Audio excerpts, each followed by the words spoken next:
சங்கிலியன் பார்வையாளருக்கு வணக்கம். எனது இந்த சேனலுக்கு முதல் தடவையாக வருபவர்கள் தயவு செய்து சப்ஸ்கிரைப் செய்து அருகிலுள்ள பெல் பட்டனை அழுத்தி பார்வையிடவும். உங்கள் பேராதரவுக்கு நெஞ்சார்ந்த நன்றிகள். கனடாவில் நடைபாதையில் நடந்து சென்று கொண்டிருந்த இஸ்லாமிய குடும்பத்தின் மீது வேண்டுமென்றே வேனை மோதிக் கொன்ற நபர் தனக்கு விதிக்கப்பட்ட தீர்ப்பை எதிர்த்து மேல்முறையீடு செய்துள்ளார். 2022ஆம் ஆண்டு ஜூன் மாதம் 6ஆம் திகதி கனடாவில் ஒன்ராரியோவில் உள்ள லண்டன் பகுதியில் சல்மான் அஃப்சால் 46 வயது, அவரது மனைவி மதிகா சல்மான் 44 வயது, தம்பதியரின் மகள் யும்னா சல்மான் 15 வயது, மகன் ஃபயஸ் அஃப்சால் 9 வயது மற்றும் அஃப்சாலின் தாயார் ஆகியோர் நடைபாதையில் நடந்து சென்று கொண்டிருந்தார்கள். அப்போது நத்தானியல் வெல்ட்மான் என்ற 20 வயது நபர் வேண்டுமென்றே தனது வேனை கொண்டு அவர்கள் மீது மோதியுள்ளார். வேன் மோதியதில் சல்மான் அஃப்சால், அவரது மனைவி மதிகா, மகள் யும்னா மற்றும் 74 வயதாகும் அஃப்சாலின் தாய் ஆகியோர் கொல்லப்பட்டனர்.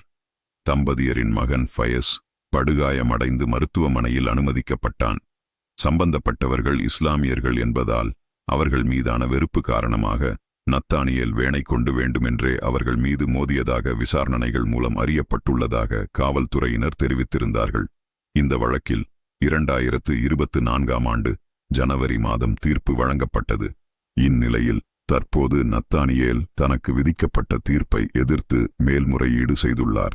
இது குறித்து ஊடகவியலாளர்களிடம் விளக்கிய நத்தானியேலின் சட்டத்தரணியான ஸ்டீஃபன் விட்ஸ்மன், இந்த குற்றத்தால் பாதிக்கப்பட்ட குடும்பத்தினரும் சம்பந்தப்பட்ட சமுதாயத்தினரும் அதிர்ச்சியும் வருத்தமும் அடைந்துள்ளதை அறிவோம்.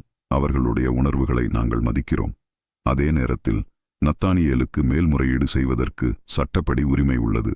அதற்கு நான் உதவி செய்ய இருக்கிறேன். ஆகவே இருதரப்பினரும் அதை புரிந்து கொள்வார்கள் என நம்புகிறேன் என சட்டத்தரணி ஸ்டீஃபன் விட்ஸ்மன் குறிப்பிட்டுள்ளார்.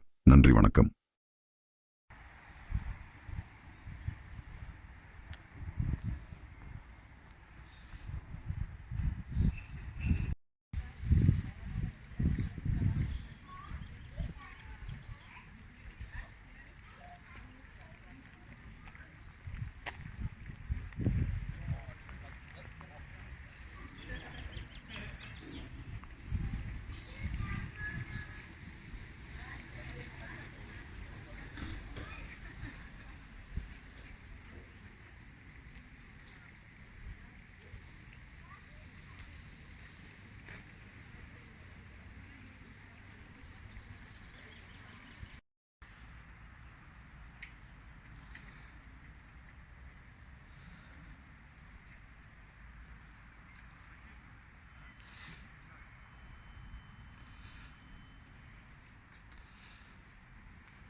Puszczać